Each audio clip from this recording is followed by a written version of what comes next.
But a dowry is what your parents give when you get married, which will probably be never, because I don't see how they're going to scrape it together by looking at you.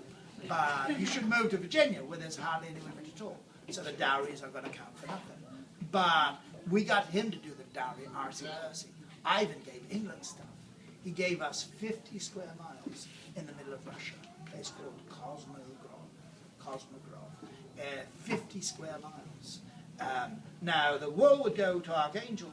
Then they'd say, hey, Russian, like you're some kind of animal, take this rope here, pull this barge up the river, a barge full of wool. When it couldn't get any further, 50 miles into another river, dumps into a great inland sea, Caspian, where there are 6 English ships that Ivan subsequently built there, go directly from there to cutting out the Italians, the Turks, straight to Persia. And the Persians love England. They love us. Queen Elizabeth, years ago, her merchants come back from Asia. Queen Elizabeth, you think that Turks are Turks are Turks? No, Queen Elizabeth, there's Turks. And guess what? There's Persians. Guess what, Queen Elizabeth? They hate each other's guts. Richard Hakluyt, the great geographer in England, he wrote the book Western Plantings, but he also did one about Africa and Asia. And he describes how the Turk fall into 2 basic camps. He explains it in very large detail. One awaits a second coming, one don't, not Muhammad but some other friend. And which one's which, I don't know, but my enemy's enemy is my friend.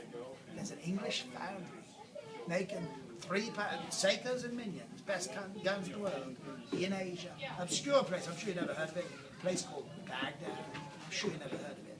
There's an English iron foundry. Every Persian child taught when he goes to school, taught a little song about Elizabeth, Sir Philip Sidney, and England. And what a lovely queen to go to such effort to help them humiliate her enemies. They fitted out 3 Persian ships as pirates.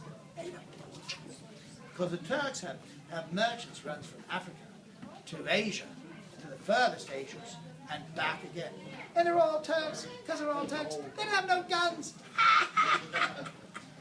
But once he'd stolen all that money, he said, I got to go back to England. How am I, on the way out, he'd gone to Jerusalem, saw what Jesus did. But on the way out, how am I going to get from Baghdad to London without crossing Turkish territory?